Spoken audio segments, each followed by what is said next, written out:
G'day Bomber fans, a bit late, but we have a cheeky Dreamtime game to review. Cheers for the patience. Also, go check out absolutely Essendon's latest video if you haven't already. I was lucky enough to be kidnapped by them and brought to their studio for a chat about the game. They post weekly about Essendon like me, but they have more fun while doing it. Anyway, Dreamtime, done and dusted, back-to-back wins for the first time in what feels like centuries for this marquee game.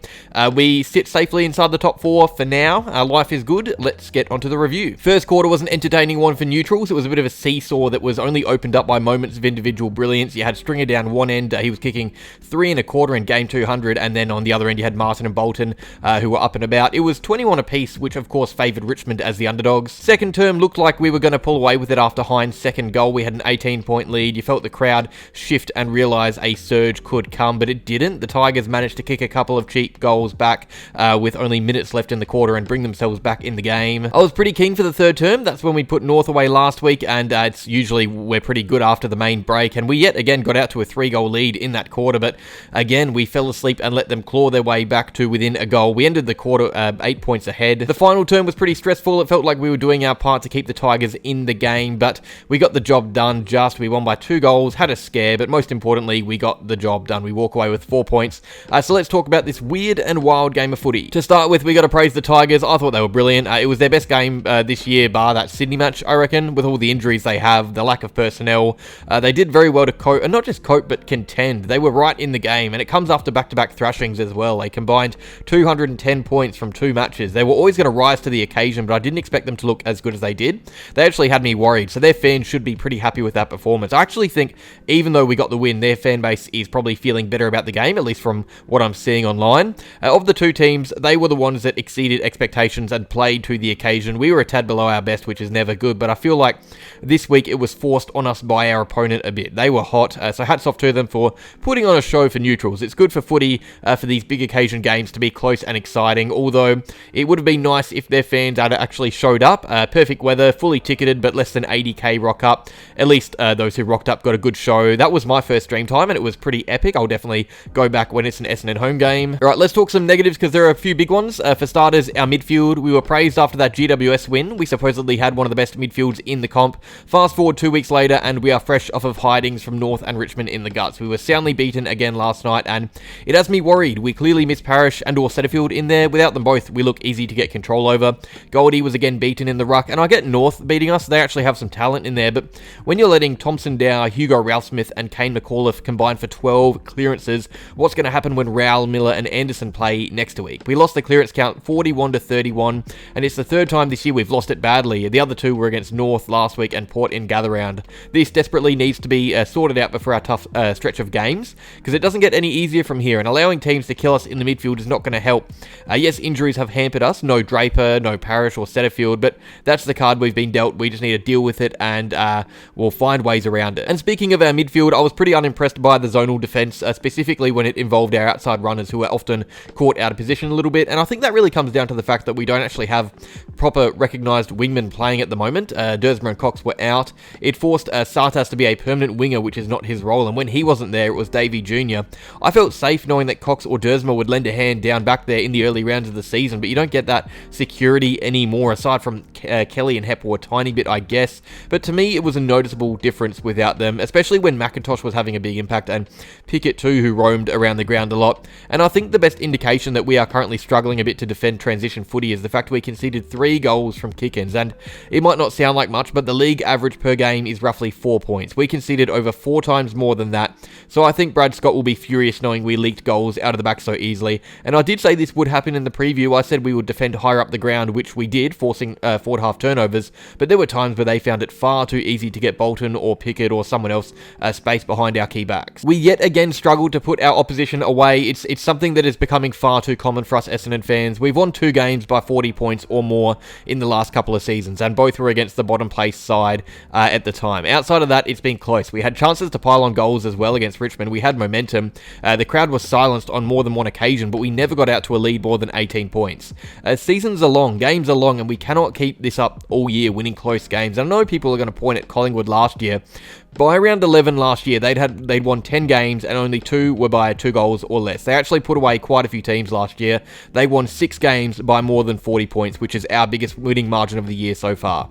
Our percentage is 104.4. There are only 5 teams in the comp with a lower percentage than us, and I know that it's technically irrelevant because of the draw, our percentage, but it's always a great indicator of where a team really sits. I love the fact that we're so good in close games, but we really cannot rely on that all year. We're simply going to run out of legs if we don't start to put teams away. Some positives, I thought our back six was really solid. There were a few times where we just could not cope with the ball movement out of stoppages, as I said, and it felt like they did often have space out the back, but I think that was often the fault of those defensive midfielders and our zone. The back six itself was really strong. We finally saw what it's going to look like functioning together. The best 22 defense, that is. Mackay freed up room for Ridley, who was just brilliant. First game back and awarded best on ground. Laverty was really great and actually did well to nullify Martin inside 50 at times. Redmond was awesome. Martin rebounding.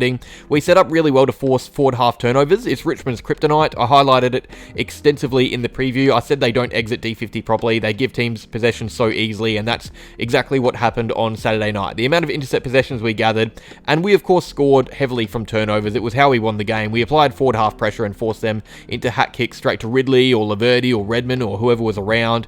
It is why they killed us in the midfield but couldn't get the ball inside 50 like we did. We had 13 more inside 50s despite losing the clearance count quite badly. I feel like I'm saying this every week now, but it was good again to see B-tier players star. We aren't reliant on Zach Merritt. He hasn't been best on ground for a few weeks now. Stringer was awesome early, but went missing a bit later on, and Langford was the opposite. He was nowhere in the first half.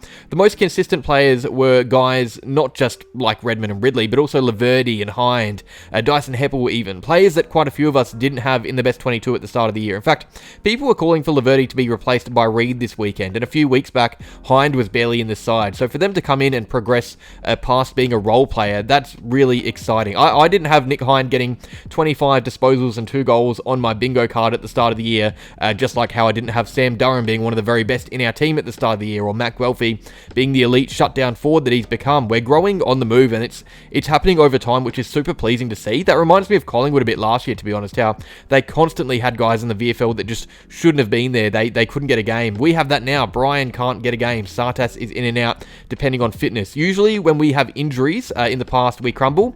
We have 6 or 7 best 22 players on the sidelines, and we're second on the ladder, and that's just really good. This game has clearly made selection for the next few weeks a bit of a highlight. So many questions now are being asked, and they're going to be answered soon. What do we do with our ruck situation? Is there room for both Goldie and Brian in the team, or does Brian give him a rest? Does Harry Jones come straight back in for Caddy, who, by the way, Caddy, touching on him, I thought he was really promising his first game. I loved his attack on the ball, and his groundwork was really strong as well. That's definitely something we wouldn't see as well with Jones. So it's going to pose an interesting question for greasier or wetter games. Who plays out of those two? And what do we do about our wing situation? We seem to have 5 or 6 guys roaming through there right now with no real stability. Kelly, Davey, Sartas, these guys aren't natural wingers.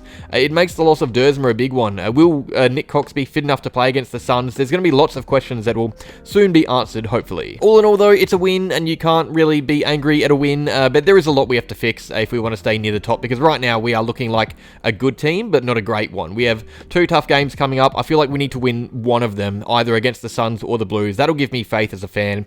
But the way we played against the Tigers, that's not how you beat good teams. We need another statement win to get the fans up and about. But maybe I'm being a bit too harsh. We are getting plenty of dubs. Mackay has already won more games for Essendon, or the same amount of games for Essendon than he ever did at North, which is wild.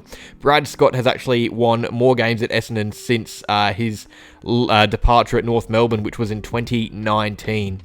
The attitude sickness might be getting to me. Maybe I'm just a bit critical because we're so high up on the ladder and expecting amazing performances.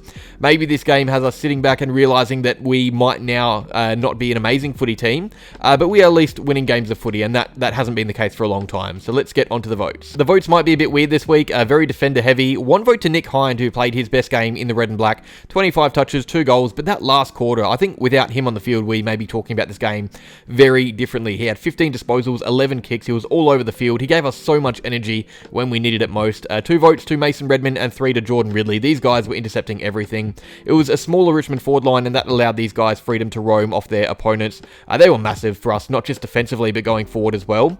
And while I'm at it, role player to Laverty, who isn't getting enough love from the media for that game. Though these 3 defenders had 36 intercept possessions between them. They didn't lose a one-on-one. They had 13 spoils, 16 intercept marks. These 3 were massive all night. I thought the back 6 won us the game through their ability to win turnovers, and these 3 were the main reason why. Any unlucky players, I was tempted to throw Stringer or Langford in there, but they were patchy. Merritt would be up there, but I personally liked Hind more, and I wanted to give him more love. Durham could have got a sneaky vote, but remember to leave your votes in the comments down below. We have a good count going on. That's all though. Job done. 4 points. Not a fun game, or definitely was a fun game for football or for neutrals, but not as fun for Essendon fans and the stress levels. Cheers for watching. Get your votes in. Like if you enjoyed. Subscribe if you're new to the channel. Go check out Absolutely Essendon, and go Bombers.